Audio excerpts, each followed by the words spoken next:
Tu me fais les définitions. Oui, rebonjour à toutes et à tous. Donc moi, je vais vous présenter une étude sur les revenus des ménages agricoles dans le Grand Est. Voilà. Donc cette étude, je voulais vous dire d'abord qu'on l'a publiée il y a un an, qu'on l'a réalisée avec Rémi Charlier. Voilà, je vais vous... comment tu fais ? Il y a des flèches sur la phrase. Ouais, ok. Avant toute chose, je vais vous présenter la méthodologie, puisque en fait, comme dans chaque étude statistique, la méthodologie détermine pour une bonne partie du résultat, et là, il y a des choix méthodologiques assez importants, donc voilà, il faut vous les présenter, et ensuite, je vous présenterai les résultats. Alors, je vais aller tout de suite droit au but. Je vais vous dire que c'est dans le Grand Est, contrairement à l'image qu'on peut avoir de l'agriculture en général, notamment dans les médias, on a globalement des ménages qui ont des revenus plutôt élevés, mais on a aussi de très fortes inégalités, ce qui est commun à toute la profession agricole. Au niveau méthodologique, d'abord, de qui on parle, à qui on s'est intéressé. En fait, on s'est intéressé d'abord aux ménages. J'insiste sur le mot ménage parce qu'en fait, dans la littérature statistique sur les revenus des agriculteurs, on a souvent une approche exploitation. Donc, on s'intéresse à l'aspect entreprise, combien elle va dégager de bénéfices, etc. Nous, on s'intéresse aux ménages, c'est-à-dire non seulement aux revenus de l'agriculteur en tant que tel, mais aussi aux revenus de l'ensemble de son ménage. Donc, ça peut être son conjoint, ça peut être ses enfants s'il déclare les revenus dans le même logement. Et c'est pas forcément que des revenus d'origine agricole, ça peut être des revenus qui sont sur l'exploitation mais qui sont pas d'origine agricole, comme le service à la ferme, comme les panneaux solaires, ou ça peut être aussi les revenus de l'exploitant qui va avoir une double activité. Par exemple, je sais pas, il va travailler dans l'épicerie du coin à mi-temps, et donc voilà, c'est pas que des revenus agricoles. Alors, pour autant, on parle de ménages agricoles. Alors, les ménages agricoles, c'est des ménages, dans notre définition, on les identifie comme des ménages qui déclarent des bénéfices agricoles non nuls. Donc, ça peut être des bénéfices, mais ça peut être aussi des déficits agricoles. C'est une catégorie fiscale, donc avec ses limites, puisque ils peuvent percevoir des bénéfices agricoles aussi des associés de sociétés agricoles qui ne sont pas exploitants. Mais on n'a pas le moyen de les exclure dans cette étude. Voilà. Par contre, ceux qu'on a exclus, c'est les ménages dont la personne de référence a plus de 64 ans. Pourquoi ? Parce qu'en fait, on voit qu'à partir de cet âge-là, le poids des bénéfices agricoles est de moins en moins important. Et donc, nous, on a voulu s'intéresser avant tout à des populations qui sont avant tout actives. Et enfin, alors ça c'est un truc un peu technique, mais c'est important de le dire, on n'a pas exclu les ménages qui ont un revenu total négatif, qui représentent à peu près 2% des ménages agricoles dans le Grand Est. Pourquoi je vous dis ça ? Parce qu'en fait, généralement, on les exclut dans les études sur les revenus des ménages agricoles, en considérant que c'est des ménages qui investissent beaucoup et qui déclarent des pertes, et donc quelque part c'est un peu artificiel. C'est vrai, mais en fait on n'a pas moyen de savoir si c'est pour des raisons d'investissement ou si c'est pour des pertes réelles. Et il y a des ménages, on le sait bien en agriculture, qui ont des pertes telles qu'ils ont des revenus négatifs au global. Mais évidemment, ça joue sur le niveau des résultats qu'on va vous présenter, ça joue à la baisse. Et donc, notre étude, elle n'est pas directement comparable avec la plupart des études que vous pouvez trouver sur le sujet. Au niveau des sources, alors, on s'est principalement appuyé sur les sources fiscales et plus précisément sur le fichier localisé social et fiscal, donc philosophie pour les intimes, je ne sais pas si vous connaissez un peu. Alors, ça n'a pas beaucoup de rapport avec la philosophie, mais voilà, donc c'est un fichier administratif qui est un appareillement en fait de sources fiscales, comme l'impôt sur le revenu, et des sources d'origine sociale, donc les prestations sociales, les pensions de retraite, etc. Et nous, dans notre étude, on a compilé plusieurs années de revenus, on a fait des moyennes, donc en l'occurrence les années 2015, 2016, 2017 et 2019. Pourquoi? Parce que, comme vous le savez sans doute, dans l'agriculture, il y a des bonnes, il y a des mauvaises années. Alors nous, on a voulu avoir une approche un peu plus structurelle, donc c'est pour ça qu'on a bossé sur ces 4 années. Mais évidemment, on n'a pas la prétention de dire que les 4 années suivantes, par exemple, sont exactement pareilles que les 4 années et qu'on a étudiées. On a tout ramené en revenu constant 2019 pour tenir compte de l'inflation, même si elle n'est pas très importante. Donc ça sera en euros 2019. Et sinon, on a utilisé d'autres sources, mais je ne développe pas. Alors, une précision méthodologique, une dernière précision méthodologique importante, c'est que généralement, quand on parle de revenus des ménages agricoles, on s'intéresse, ou en agriculture en général, on s'intéresse au secteur d'activité. Là, le problème, c'est que dans notre source, donc les sources fiscales, on n'a pas le secteur d'activité des ménages agricoles. Par contre, grâce au recensement agricole, on a le secteur dominant, éventuellement dominant dans telle ou telle commune. Et donc c'est ce qui est représenté là. Donc là, par exemple, donc en rose, on voit que c'est des communes où l'activité agricole est dominée par la viticulture. En orange, c'est des grandes cultures qui dominent, et en marron clair, c'est les vaches bovins. Et donc, en fait, grâce à ça, on a pu relier ces deux informations. Donc, l'information sur les ménages agricoles à travers le lieu de résidence et les communes, la production dominante dans la commune. Et donc, ce qui nous a permis de dire que dans les territoires agricoles, les territoires viticoles, par exemple, les ménages gagnent tant, dans les territoires de grande culture, les ménages agricoles gagnent tant, mais il faut faire attention aux raccourcis qu'on pourrait tenter de faire. Et alors, on ne peut pas dire que les viticulteurs formellement gagnent tant, puisque dans les territoires viticoles, il y a des viticulteurs, mais il y a aussi des gens qui font tout à fait autre chose. Voilà. Donc maintenant, je viens au résultat. Donc, ce que je vous disais, c'est que dans le Grand Est, on a des revenus plutôt élevés. Alors, on le voit notamment par rapport à la population des ménages actifs non agricoles. Donc, les ménages qui vont toucher des revenus d'activité autres que des bénéfices agricoles. Donc là, on voit, donc c'est le niveau de vie. Donc, je ne reviens pas sur la définition du niveau de vie et que vous a expliqué Vincent. Le niveau de vie médian, donc qui sépare la population en deux groupes. Il y a 50% de la population qui va gagner moins et 50% qui va gagner plus.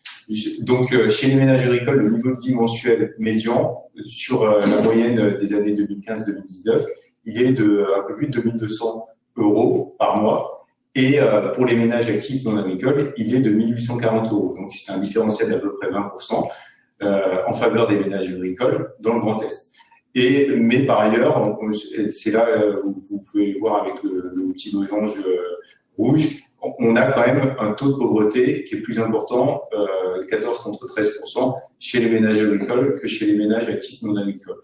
Je reviendrai sur les inégalités plus tard, mais voilà, simplement pour vous dire que on a deux populations qui sont pas tout à fait comparables, parce que chez les ménages agricoles, on a des ménages plus actifs, plus âgés, plus souvent en couple, etc. Mais malgré toutes ces différences sociologiques, elles ne permettent pas d'expliquer entièrement les différences de revenus qu'on peut constater. Alors, maintenant, si on compare alors les ménages agricoles du Grand Est à leurs homologues des autres régions de province, on a une réalité qui se confirme d'une aisance relative plus importante. Donc, on voit là dans la barre bleue, les barres bleues qui représentent le niveau de vie mensuel médian, et on voit que le Grand Est, c'est la région de province où le niveau de vie mensuel est le plus important. Et c'est aussi la région, donc c'est les carrés rouges, où le taux de pauvreté est le plus faible. Alors, comment expliquer ça? Alors, je passe rapidement sur cette diapo, mais l'idée qu'il faut retenir, c'est que dans le Grand Est, on a deux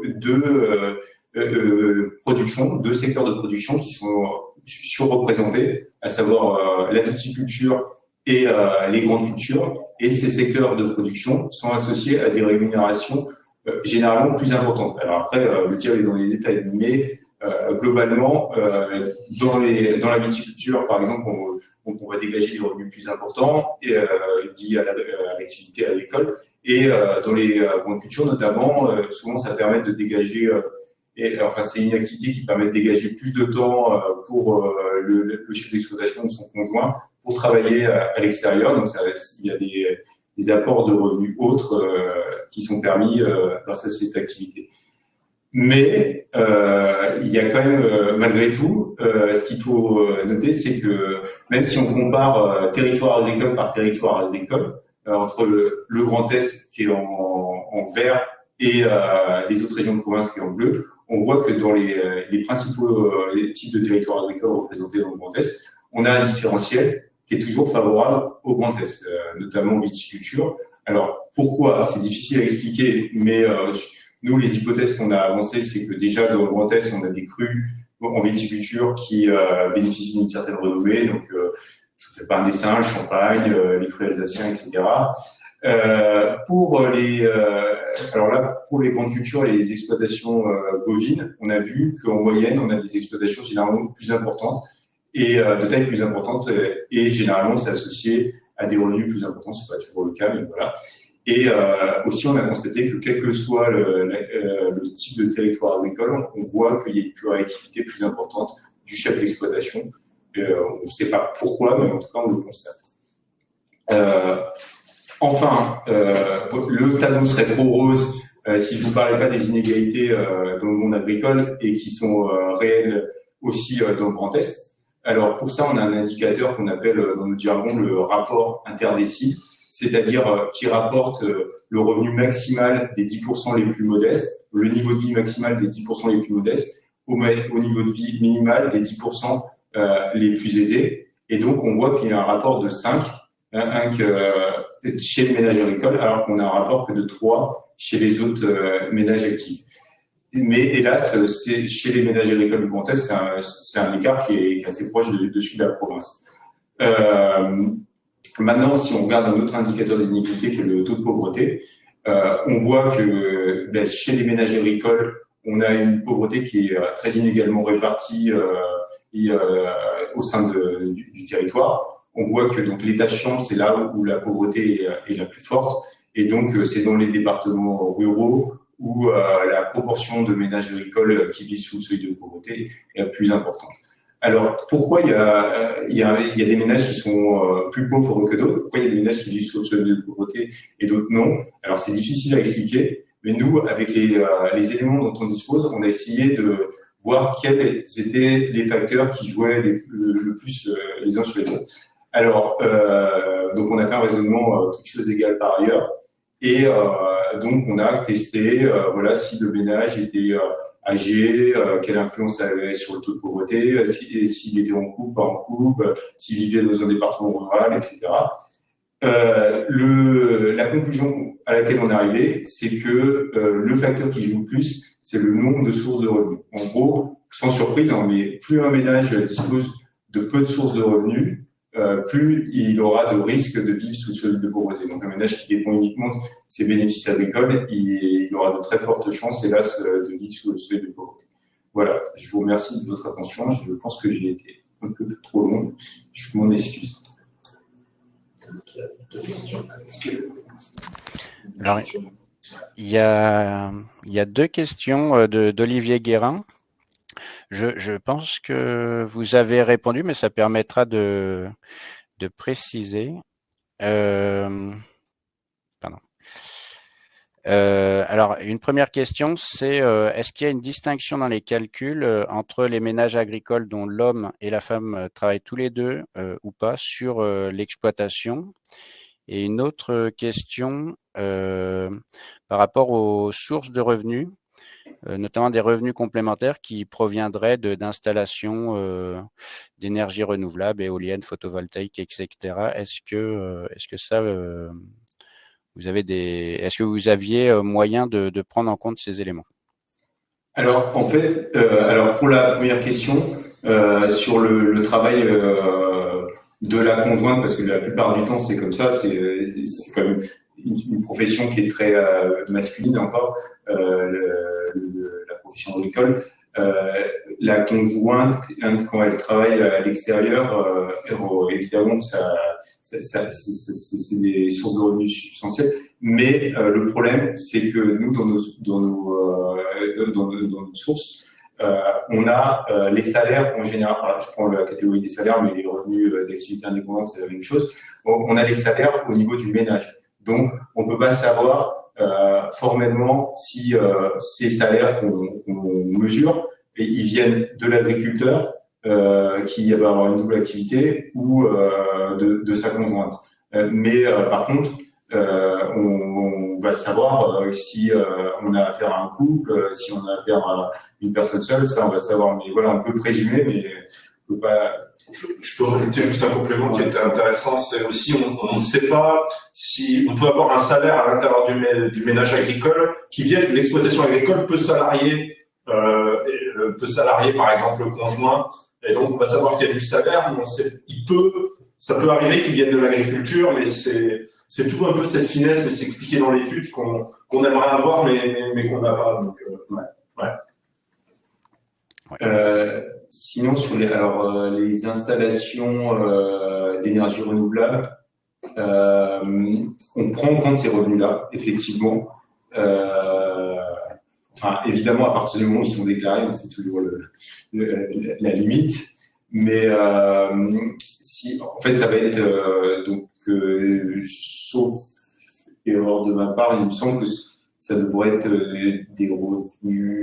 Oui, en fait, ça peut être assimilé à des bénéfices agricoles dans une certaine limite de mémoire. Enfin, j'espère que je dis pas de bêtises, mais en fait, il y a normalement, les bénéfices agricoles, c'est des revenus qui viennent de l'agriculture, mais on admet dans une certaine mesure des revenus annexes qui peuvent être déclarés sous forme de bénéfices agricoles. Et dans la plupart des temps, je pense que ce sera considéré comme des bénéfices agricoles.